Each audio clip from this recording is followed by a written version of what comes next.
నిజామాబాద్ జిల్లాలో నీట్ ప్రవేశ పరీక్షకు పగడ్బందీ ఏర్పాట్లు చేశారు అధికారులు. నిజామాబాద్ జిల్లాలో పరీక్ష నిర్వహణకు తొలిసారి అవకాశం కల్పించారు. జిల్లా వ్యాప్తంగా 3,398 మంది విద్యార్థులు పరీక్ష రాయబోతున్నారు. నిజామాబాద్, బోధన్, డిచ్పల్లిలోని 8 కేంద్రాల్లో పరీక్ష నిర్వహిస్తున్నారు. మధ్యాహ్నం 2 గంటలకు పరీక్ష ప్రారంభం కానుంది. 1:30 గంట వరకు కూడా విద్యార్థులను అనుమతిస్తామని నిర్వాహకులు చెబుతున్నారు. పరీక్షా కేంద్రాల వద్ద 144 సెక్షన్ విధించారు. నీట్ పరీక్షకు సంబంధించి అక్కడ ఎలా జరుగుతుంది, ఎటువంటి ఏర్పాట్లు చేశారో తెలుసుకుందాం. మా ప్రతినిధి బాలకుమార్ అందిస్తారు.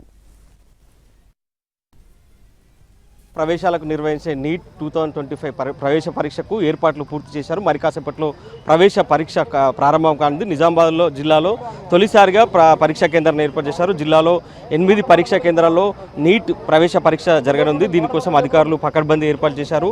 ఉదయం 11 గంటల నుంచే పరీక్షా కేంద్రాలకు స్టూడెంట్స్ని అనుమతిస్తున్నారు. మనం చూడొచ్చు, క్షుణ్ణంగా తనిఖీలు చేశాకే విద్యార్థుల్ని లోనికి అనుమతించిన పరిస్థితి అయితే కనిపిస్తుంది. జిల్లాలో 8 సెంటర్లను ఏర్పాటు చేశారు. 8 సెంటర్లో దాదాపుగా 3,396 మంది స్టూడెంట్స్ ఈ పరీక్షకు హాజరవుతున్నారు.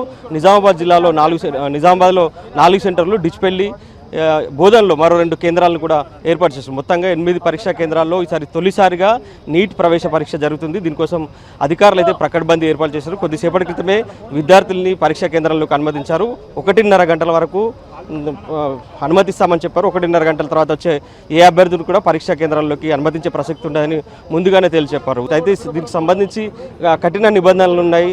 ఖచ్చితంగా నిబంధనల మేరకే ఇక్కడికి అనుమతిస్తామని ముందస్తుగా అధికారులు చెప్పారు.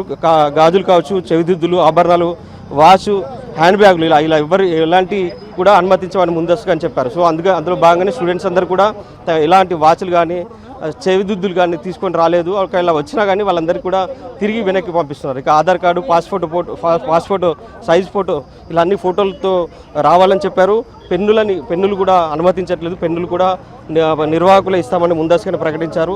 So admit card, hall ticket, ఏదైనా గుర్తింపు కార్డు, 2 పీపీ ఫోటోలు, ఒక హాల్ టికెట్ అతికించాల్సి ఉంటుంది, మరొకటి తెచ్చుకోవాలని ముందుగానే చెప్పారు. అందులో భాగంగానే స్టూడెంట్స్ అంతా నీట్ నిబంధనలకు అనుగుణంగా వాళ్ళందరూ కూడా తమ ధృవీకరణ పత్రాలు తీసుకొని పరీక్షా కేంద్రాలకైతే వస్తున్నారు. పోలీసులు తనిఖీలు చేస్తున్నారు. దాదాపుగా 3 అంచెల భద్రత ఏర్పాటు చేశారు. వీళ్ళకు బయోమెట్రిక్ ఉంటుంది కాబట్టి తొందరగా ముందస్తుగానే పరీక్షా కేంద్రాలకు రావాలని సూచించారు. 1:30 వరకు, అంటే 2 గంటలకు పరీక్ష ప్రారంభమవుతుంది. 1:30 వరకు మాత్రమే పరీక్షా కేంద్రాలకు అనుమతిస్తారు. 1:30 గంటల తర్వాత వచ్చే వారికి ఎట్టి పరిస్థితుల్లో అనుమతించమని ముందస్తుగానే చెప్పారు. ఇక 2 గంటల